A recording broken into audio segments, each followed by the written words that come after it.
इयत्ता 8वीं 9वीं और 10वीं कक्षा के मेरे प्रिय छात्रों, परसों हमने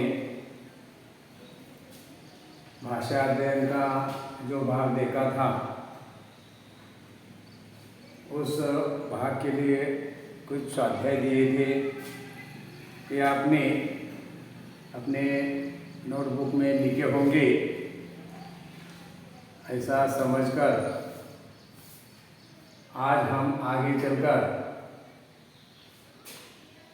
व्याकरण विभाग का अगला जो भाग है, यह भाग सहायक क्रिया, ये भाग आज हम देखने जा रहे हैं। तो सबसे पहले हमें सहायक क्रिया किसे कहते हैं या सहायक क्रिया की परिभाषा क्या होती है, यह हमें देखना आवश्यक है। तो सहायक क्रिया वाक्य के भाव प्रकटन के लिए या वाक्य को अर्थपूर्ण करने के लिए व्याकरण के अनुसार वाक्य को सही अर्थ या सही भाव तैयार करने के लिए जो मुख्य क्रिया को मदद करती है या सहायता करती है, उसे सहायक क्रिया कहते हैं। यानी जो भी कार्य है, ये कार्य पूरा करने का काम जो क्रिया करती है, उसे सहायक क्रिया कहते हैं। यानी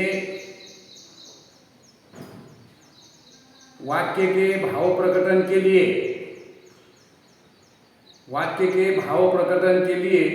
मुख्य क्रिया को मदद करने वाली या सहायता करने वाली क्रिया को सहायक क्रिया कहते हैं। ये उनकी परिभाषा है। जैसे एक उदाहरण मैं यहाँ देता हूँ। तोता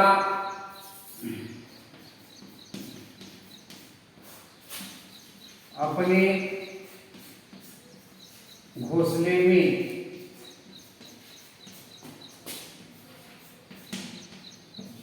जा बैठी।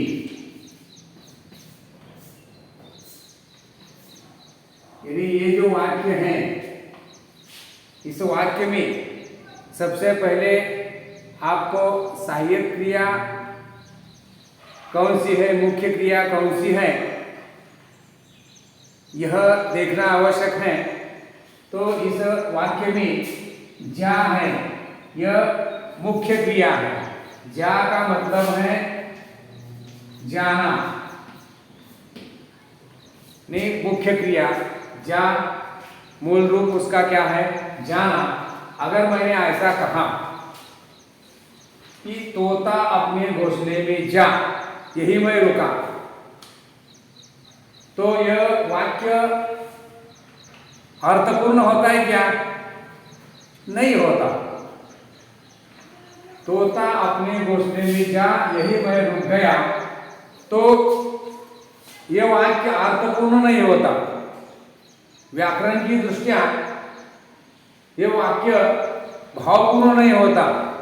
इसलिए यहाँ इस वाक्य को, यानी वाक्य का भाव प्रकटन करने के लिए, वाक्य को अर्थपूर्ण करने के लिए, यहाँ जो बैठी ये शब्द जो आया है, बैठी, यह क्या है? सहायक क्रिया। ये क्या है? सहायक क्रिया। ये क्या है? सहायक क्रिया। तो उसका मूल रूप जो है, बैठी का मूल रूप है बैठना। बैठी का मूल रूप है बैठना। समझ में आया क्या? और कोई दूसरा वाक्य हम ले। भाई को देखकर वे बोल उठे। भाई को भाई को देखकर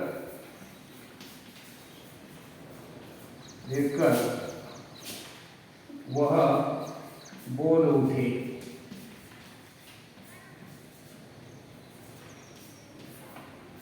ये वाक्य है। जैसे मैंने यहां बताया, जाना, ये बोल जो है ये मुख्य क्रिया है और उसे सहाय्य करने के लिए उठे। तो बोल का मूल रूप है बोलना और उठे का मूल रूप है उठना।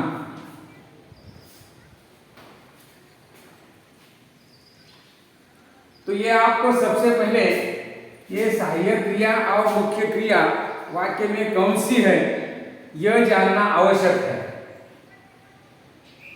तो फिर एक बार मैं उनकी परिभाषा क्या है ये बताता हूं। सहायक क्रिया की वाक्य के अर्थ प्रकटन के लिए या वाक्य के भाव प्रकटन के लिए जो क्रिया मुख्य क्रिया को मदद करती, सहायता करती है, उसे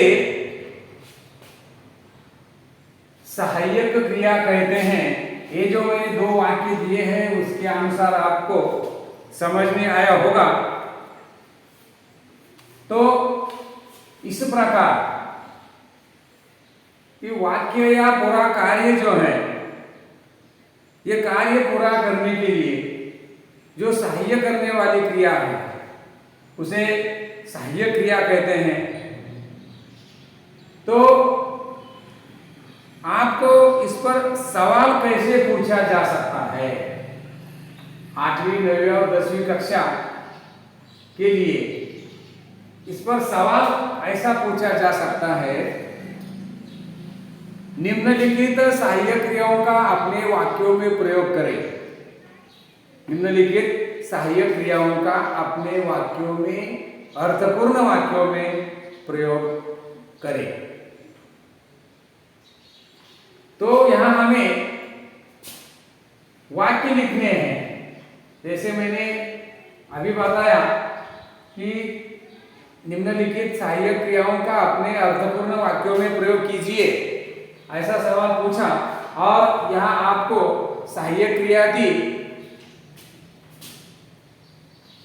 गया।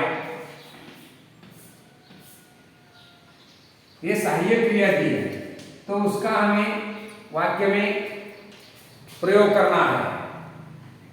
तो कैसे करना है? वह रुपए दे गया। वह रुपए दे गया। वह रुपए दे गया। तो ये दे का मतलब है देना। देना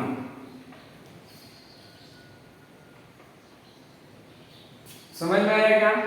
ये मुख्य क्रिया है और उसे सहाय्य करने वाली क्रिया है गया। उसका मूल रूप है जाना।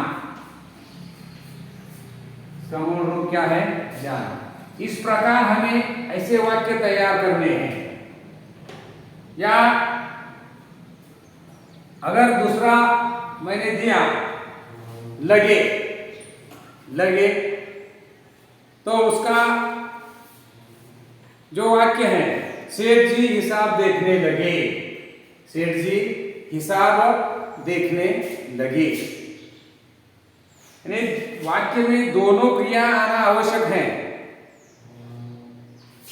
जैसे कि यहां दे मुख्य क्रिया है, सहाय्य करने वाली क्रिया जाना है, तो यह दो क्रियाएं आना महत्वपूर्ण है।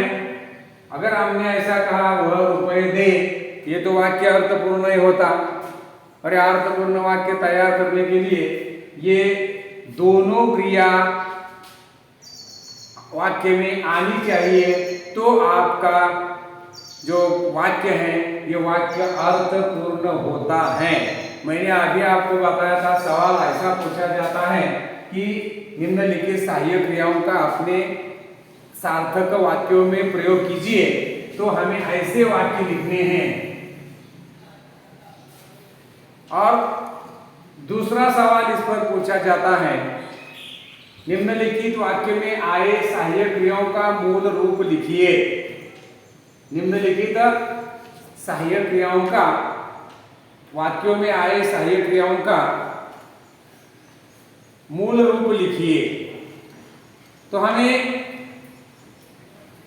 यहां मूल रूप लिखना है। तो इसके लिए भी मैं एक वाक्य देता हूं, तुम रोज सवेरे घुमा करो।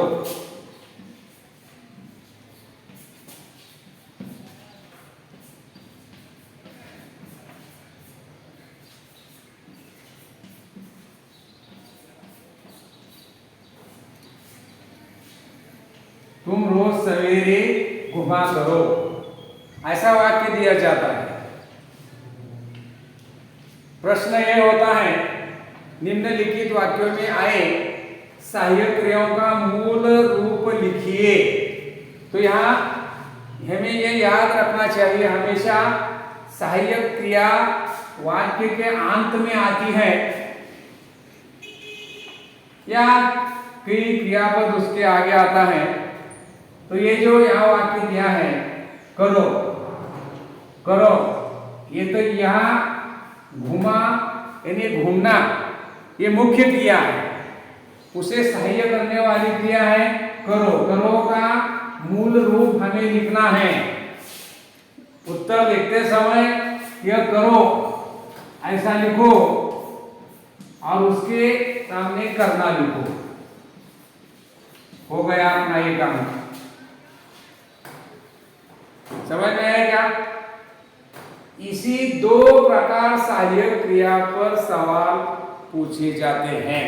इन्हें 8वीं 9वीं और 10वीं कक्षा के छात्रों के लिए ये सहायक क्रिया महत्वपूर्ण है। तो फिर एक बार मैं आपको समझाता हूं कि सहायक क्रिया किसे कहते हैं। वाक्य के भाव प्रकटन के लिए या अर्थ पूर्ति के लिए जो क्रिया मुख्य क्रिया को मदद करती है उसे व्याकरण में सहायक क्रिया कहते हैं। जैसे मैंने आपको बताया, तोता अपने घोंसले में जा बैठी, यह वाक्य उसमें जा का मूल रूप है जाना, बैठी का मूल रूप है बैठना। यहाँ सहायक क्रिया कौन सी है? तो बैठी है। बैठी क्या है? ये सहायक क्रिया है, मदद करती है, सहायता करती है। दूसरा वाक्य होता है, भाई को देखकर वो बोल उठे। बोल का मूल रूप है बोलना, उठे का मूल रूप है उठना। तो आपको जैसे यहाँ सवाल पूछा गया, निम्नलिखित सहायक क्रियाओं का अपने वाक्यों में प्रयोग करें। तो यहाँ अगर आपको बैठना दिया है, बैठना, तो इसका वाक्य ऐसा होगा। तो ये दो क्रियाएं एक दूसरे के पास आनी चाहिए। ये सहाय्य करने वाली और मुख्य क्रिया। ऐसे यहां है उठना, उठना। तो ये भाई को देखकर वह बोल उठे, ऐसा ही वाक्य लिखना है। और जिस क्रिया का आपने प्रयोग किया है उसे अधोरेखित कीजिए। ये इस प्रकार सवाल पूछा जा सकता है। या दूसरा आपको दिया मैंने चुका, यानी चुका, उसका प्रयोग कैसा करेंगे? मैं तो भरपेट खा चुका हूं। अब कई वाक्य दिए, तुम जा सकते हो, होगा मूल रूप है होना। हमारे जवान दुश्मन की सेना पर टूट पड़े। टूटना, ये यहाँ टूट मतलब मूल रूप है टूटना, मुख्य क्रिया है पड़े। पड़े का मूल रूप है पड़ना। सेठ जी ने मकान खरीद लिया। खरीद मतलब खरीदना मुख्य क्रिया है। लिया, लिया का मूल रूप है लेना। तो उसी प्रकार लिखना है। और वाक्य तैयार करो। तो जो भी क्रिया आपको दी है उस क्रिया का सही अर्थपूर्ण भावपूर्ण वाक्यों में प्रयोग करना आवश्यक है। और तब आपको ये एक अंक के लिए एक सवाल और दूसरे अंक के लिए 2 अंकों के लिए ये सवाल पूछा जाता है। तो ऐसे सहायक क्रियाओं को आपको पहचानना है, मूल रूप देखना है, वाक्यों में प्रयोग करना है। उसी प्रकार यहाँ आपको व्याकरण में एक महत्वपूर्ण भाग है। तो सभी छात्रों को एक स्वाध्याय के तौर पर आपको सहायक क्रियाओं का मूल रूप लिखिए। ऐसे 10 वाक्य तैयार करने हैं और सहायक क्रियाओं का वाक्यों में प्रयोग कीजिए। सहायक क्रियाओं का वाक्यों में प्रयोग कीजिए। उसके 10 वाक्य तैयार करने हैं और अपने नोटबुक में लिखने हैं। ये स्वाध्याय आपको छुड़ाना महत्वपूर्ण है ताकि आपको समझ में आएगा कि ये व्याकरण विभाग जो है ये 10 अंकों का होता है। यहाँ हमें छोटे छोटे विषय यहाँ दिए जाते हैं और उस पर आपको अंक पाने हैं। इसलिए आपको यह जो वाक्य है ये वाक्य तैयार करने होंगे। जो भी मैंने स्वाध्याय दिए अभी तक जो देता जाऊंगा तो आपको लिखना ही पड़ेगा। और लिखने के बाद अपने सराहनीय प्रैक्टिस हो जाएगा। इसलिए महत्वपूर्ण है। इसी प्रकार आज का ये भाग है ये सहायक क्रिया का आपके समझ में आया होगा या अगर समझ ना सके तो भी कोई समस्याएं हो तो भी आप मुझे बता सकते हो। फिर एक बार हम आपको ये पढ़ाएंगे। और इतना कहकर मैं यहाँ रुकता हूँ। धन्यवाद।